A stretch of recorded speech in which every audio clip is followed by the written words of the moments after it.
नमस्कार दोस्तों, कैसे आप सब। मैं हूं आपका दोस्त संतोष और आप देख रहे हैं संतु मोटिवेशनल स्टोरीज। दोस्तों, गुस्से में बोले गए शब्द दूसरों को दुख पहुंचाते हैं। गुस्से की वजह से हमारी सोचने समझने की शक्ति कमजोर हो जाती है। इसी वजह से काफ़ी लोग गुस्से में कुछ ऐसे शब्द बोल देते हैं जिनके लिए बाद में उन्हें पछतावा होता है, लेकिन मुंह से बोले गए शब्द कभी वापस नहीं आते हैं। इसीलिए बोलते समय बहुत सतर्क रहना चाहिए। ये बात हम आपको एक लोक कथा से समझाते हैं।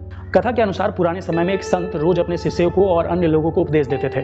गांव के अधिकतर लोग संत का बहुत सम्मान करते थे, लेकिन कुछ ऐसे भी थे जो संत को पसंद नहीं करते थे।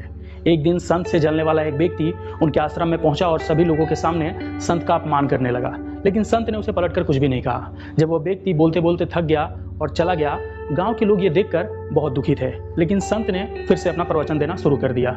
जब वो व्यक्ति अपने घर पहुंचा तो उसे अपनी गलती का एहसास हुआ। वो अगले दिन संत के आश्रम पहुंचा और उनसे माफी मांगने लगा। संत ने उसे कहा कि एक काम करो, आश्रम में पक्षियों के कई पंख बिखरे हुए हैं, उन्हें इकट्ठा करके यहाँ ले आओ। उस व्यक्ति ने तुरंत ये काम शुरू कर दिया। कुछ देर बाद वो पंख लेकर आ गया। संत ने उसे कहा कि अब ये पंख अपने नगर के बीच में रखकर आओ। वह व्यक्ति संत की आज्ञा मानकर नगर के बीच में पहुंचा और सभी पंख रखकर संत के पास पहुंच गया। संत ने उसे फिर कहा कि अब एक और अंतिम काम कर दो, वे सारे पंख वापस लेकर आओ। जब वो व्यक्ति नगर के बीच में पहुंचा तो वहां रखे सभी पंख इधर उधर उड़कर फैल गए थे। सभी पंखों को इकट्ठा कर पाना उसके लिए बहुत ही मुश्किल था। वह खाली हाथी संत के पास पहुंचा और पूरी बात उन्हें बताई।